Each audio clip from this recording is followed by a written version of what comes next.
Secretaria de Saúde de Ouro Preto dá início a ações de combate ao Aedes aegypti, mosquito transmissor do Zika vírus. Veja também. Novela dos extintores de incêndio. Comissão da Câmara dos Deputados volta a exigir a obrigatoriedade do item nos veículos. E o Plano Aberto de hoje conversa com uma nutricionista que vai dar dicas sobre como substituir os alimentos gordurosos e ter uma ceia de Natal saudável.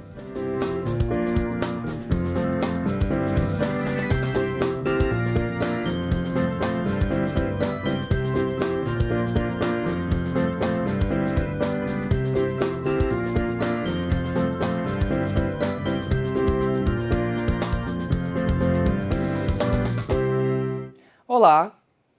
As tradicionais ceias natalinas possuem uma variedade de alimentos típicos da comemoração, que são, em sua maioria, muito calóricos. Diante de tantas tentações, evitar os excessos é quase impossível, não é mesmo? Mas existem saídas. O repórter Ricardo Maia conversou com uma nutricionista e mostra algumas alternativas. As festas de fim de ano são marcadas pela variedade de pratos e petiscos. Mas como aproveitar o melhor dessas comemorações sem exagerar? Para responder a esta e outras perguntas, eu converso com a nutricionista Ana Flávia Martins. A ceia natalina, Ana, como a gente não exagera nela? Quem são os principais vilões? Então, Ricardo, os principais vilões das ceias, das festas de final de ano, primeiro é o tempo, o período, que as pessoas prolongam muito o período das ceias. Então, começam nas confraternizações, uma semana antes do Natal, e vão até o final do ano, atravessando janeiro por aí. Os alimentos vilões, a gente vai sempre pensar nos alimentos mais gordurosos. Então, as carnes mais gordurosas, por exemplo, o pernil, as carnes de boi para churrasco, que a gente acaba usando muitas carnes com muita gordura. A gente sempre vai preferir as carnes mais magras e evitar essas gorduras em excesso, retirar as gorduras que tem.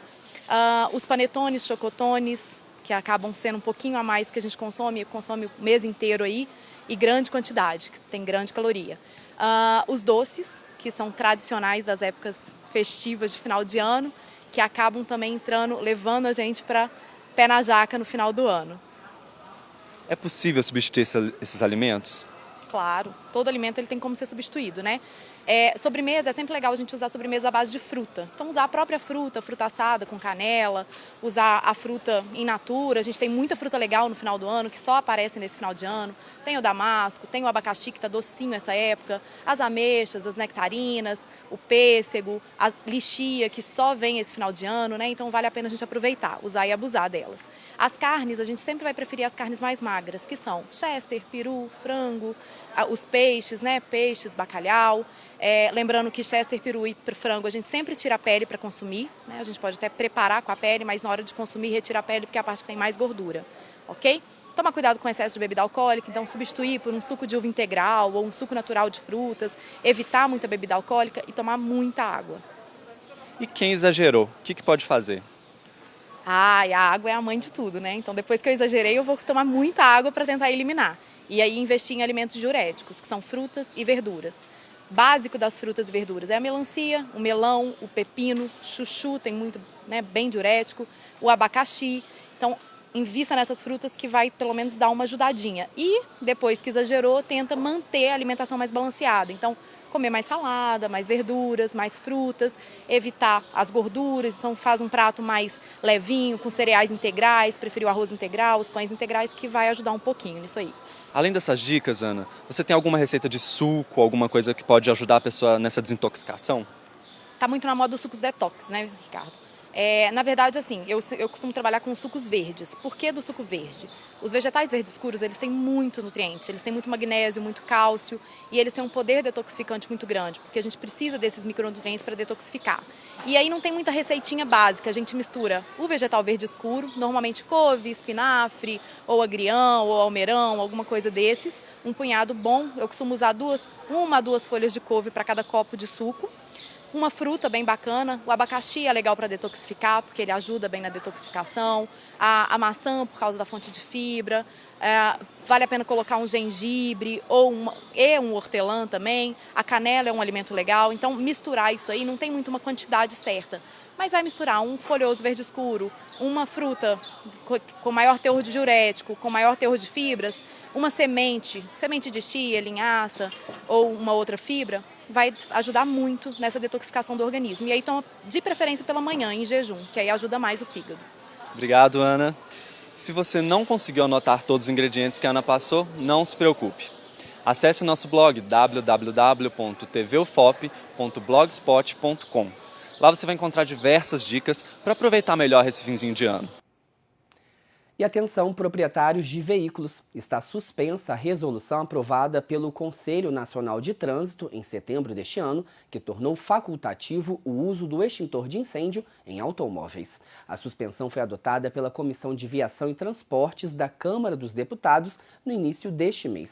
A comissão argumenta que o CONTRAN agiu de forma parcial e não levou em consideração os transtornos causados aos proprietários de veículos que compraram os extintores e também aos fabricantes e comerciantes. Ainda segundo a comissão, há um acordo firmado em 1992 entre o Brasil e países da América do Sul sobre o uso obrigatório deste equipamento. A medida está em tramitação e agora será analisada pela Comissão de Constituição e Justiça e de Cidadania da Câmara antes de ser votada pelo plenário. Segundo a Câmara, ainda não há uma data definida para a votação. A Secretaria de Estado de Saúde de Minas Gerais divulgou no último dia 10 de dezembro que ainda não foram encontrados casos de Zika vírus no estado.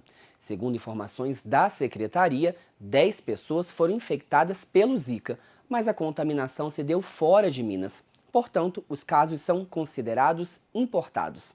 E até o momento foram registrados 29 casos de crianças com microcefalia aqui em Minas. Porém, nenhum está associado ao Zika vírus. De dengue, já são 146 mil casos no estado e 67 pessoas morreram. Também foram confirmados 6 casos de febre chikungunya e 5 estão sob investigação. Em Ouro Preto, a equipe de combate a endemias da Secretaria Municipal de Saúde está executando ações para evitar a proliferação do Aedes aegypti, mosquito causador de todas essas doenças. Quem traz mais detalhes sobre o assunto é o repórter Glaucio Santos. Agentes da saúde da Prefeitura de Ouro Preto estão visitando a população para identificar possíveis focos do mosquito Aedes aegypti.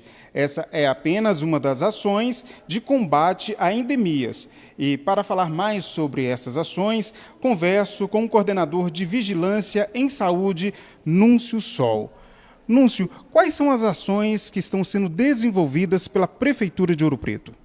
Bom, a gente está intensificando as ações nos chamados pontos estratégicos, que são as borracharias, ferro-velhos, etc., que são locais onde há o maior acúmulo, né, de água e possivelmente o maior risco de focos de mosquito.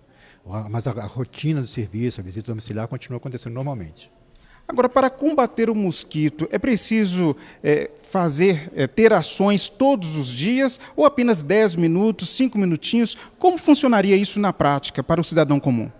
É importante ressaltar que o tempo mínimo, né, que o mosquito leva para poder, do ovo, né, a larva, é de 7 dias. Então, uma vez por semana, a pessoa fazer uma vistoria na sua casa, no seu quintal, seriam suficientes para poder evitar a proliferação do mosquito. Bom, agora falando sobre a dengue, a chikungunya e também sobre o Zika vírus, qual que é a diferença entre os três em termos de sintomas? Bom, o dengue, né, o clássico, né, ele tem dor de cabeça, em geral retroocular, atrás dos olhos, uma febre alta, né, um mal-estar geral, dor nas articulações e nos músculos também. A Zika, a diferença maior é que, além desses sintomas, né, a febre é baixa e ocorre também uma conjuntivite, uma inflamação nos olhos. E no caso do chikungunya, a dor articular é mais forte. Em Minas Gerais ainda não há casos confirmados do Zika vírus. Ouro Preto estaria preparada para uma situação? É importante salientar de novo, né, que o diagnóstico do Zika vírus é feito laboratorialmente, na época adequada, ou seja, até o 5º dia de uma manifestação dos sintomas, e após essa fase é muito difícil fazer o diagnóstico específico, de que faz o diagnóstico clínico. Agora, o tratamento em relação ao dengue, o chikungunya e o Zika vírus é basicamente o mesmo. As complicações é que são diferentes. Então é fundamental que, em caso da pessoa ter sintomatologia que não resolve em 2 ou 3 dias, entrar em contato com o serviço de saúde para que o tratamento específico possa ser realizado. Núncio, muito obrigado pela entrevista. O Departamento de Vigilância em Saúde da Prefeitura de Mariana também está realizando ações de combate ao Aedes aegypti. Para esclarecer dúvidas e fazer denúncias do foco do mosquito, você pode ligar nos Departamentos de Vigilância em Saúde. Em Ouro Preto, o telefone é o 3559-3294. Em Mariana, você pode ligar no telefone 3558-2653. E a gente fica por aqui. Obrigado pela companhia e até o nosso próximo encontro.